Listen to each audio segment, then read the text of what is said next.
चला तर बघू मित्रांनो, आपण बघूया UN नंबर हा ऍक्टिव्हेट कसा करता. ऍक्टिव्हेट केल्यानंतर त्याचा पासवर्ड कसा चेंज करतो आपण ह्या व्हिडिओमध्ये आज बघणार आहोत. तर सगळ्यात पहिले आपण गुगलला यायचं.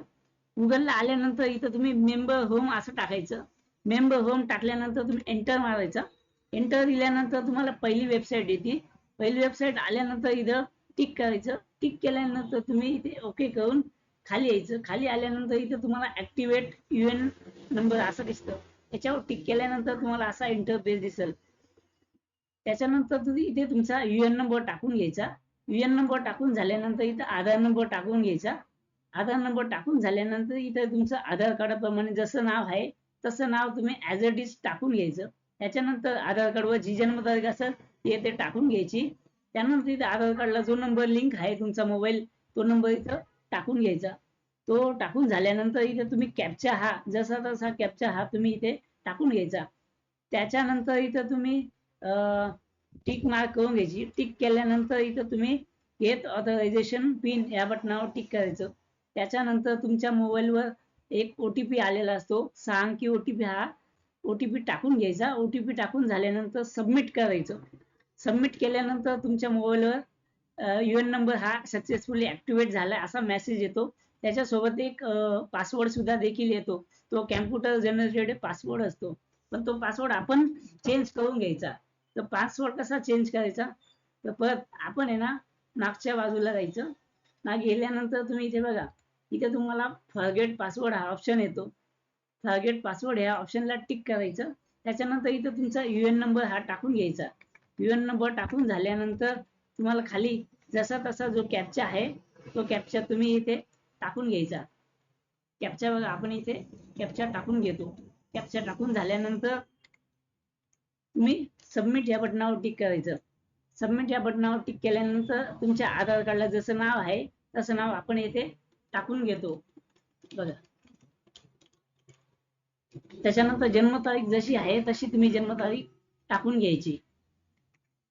त्याच्यानंतर तुमचं जेंडर मेल फिमेल जे असेल ते जेंडर तुम्ही इथे टाकून घ्यायचं. त्याच्यानंतर व्हेरीफाय करायचं. व्हेरीफाय झाल्यानंतर थोडं खाली यायचं. खाली आल्यानंतर इथे तुम्ही कॅप्चा हा परत एकदा टाकून घ्यायचा जसा आहे तसा. कॅप्चा टाकून झाल्यानंतर इथं तुम्ही खाली आधार नंबर या ऑप्शन मध्ये आधार नंबर टाकून घ्यायचा. आधार नंबर व्यवस्थित टाकून घ्यायचा. आधार नंबर टाकून झाल्यानंतर इथं टिक मार्कला टिक करायची. त्याच्यानंतर तुम्ही इथे व्हेरीफाय ऑप्शनला टिक करायचं. व्हेरीफाय ऑप्शनला टिक केल्यानंतर बघा इथं आधार लिंक मोबाईल नंबर तुम्ही इथे टाकून घ्यायचा. मोबाईल नंबर टाकून झाल्यानंतर तुम्ही परत एकदा टिक द्यायची. टिक दिल्यानंतर इथं तुम्ही गेट OTP या बटनावर टिक करायचं. टिक केल्यानंतर तुमच्या मोबाईलवर एक OTP आलेला असतो. तो OTP तुम्ही इथे टाकून घ्यायचा. OTP आणि एक बघा, आता इथे कॅप्चा आपण पहिले भरून घेऊ. कॅप्चा भरून झाल्यानंतर आपल्याला खाली OTP हा जसा तसा टाकून घ्यायचा. OTP आपण टाकून घेतलेला आहे. OTP टाकून आपण व्हेरीफाय या बटनावर टिक करायचं. टिक केल्यानंतर तुम्हाला असा मेसेज येणार बघा. पुढे तुम्हाला OTP सक्सेसफुलचा मेसेज आला. त्याच्यानंतर तुमचा न्यू पासवर्ड आणि कन्फर्म पासवर्ड हा सेम टू सेम टाकून घ्यायचा. तर आपण पहिले न्यू पासवर्ड टाकणार. हा तुमचा असणार. हा न्यू पासवर्ड हा तुम्ही तुमच्या पद्धतीने कसाही टाकू शकता. 8 अंकाच्या वरती टाकायचा. त्याच्यानंतर आपण पासवर्ड टाकून घेतलेला आहे. पासवर्ड टाकल्यानंतर तुम्ही सबमिट या बटनावर टिक करायचं. सबमिट या बटनावर टिक केल्यानंतर तुम्हाला बघा असं दिसेल की आपला पासवर्ड हा सक्सेसफुल चेंज झालेला आहे. त्याच्यानंतर तुम्ही लॉग इन बटनावर टिक करून तुम्ही लॉग इन करू शकता. तुम्हाला मी लॉग इन करून पण दाखवतो. इथे बघा, इथं मी UN नंबर टाकून घेतला आहे. UN नंबर टाकून झाल्यानंतर तुम्ही खाली यायचं. खाली आल्यानंतर बघा इथं पासवर्ड आपण जो सेट केला होता तो पासवर्ड आपण इथे टाकून घ्यायचा. त्याच्यानंतर इथं कॅप्चा टाकून घ्यायचा. कॅप्चा टाकून झाल्यानंतर तुम्ही साइन इन या बटनावर टिक करायचं. साइन इन या बटनावर टिक करायचं. इकडे बघा मी केलं आहे.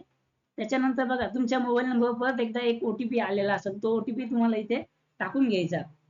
बघा OTP आपल्याला आलाय. आपण OTP टाकून घेतला. त्याच्यानंतर तुम्ही कॅप्चा हा जसा तसा भरून घ्यायचा आणि त्याच्यानंतर सबमिट या बटनावर टिक करायचं. सबमिटवर टिक केल्यानंतर बघा तुम्हाला तुमचा असा इंटरफेस आलेला दिसतो. अशा पद्धतीने आपण पासवर्ड चेंज केलेला आहे आणि UN नंबर हा ऍक्टिव्हेट केलेला आहे. आता बऱ्याचशा सुधारणा केलेल्या आहे पी एफ मध्ये. व्हिडिओ आवडला असेल तर नक्की लाईक करा. चॅनलला नवीन आलेले असाल तर सबस्क्राईब करा. जय हिंद, जय महाराष्ट्र.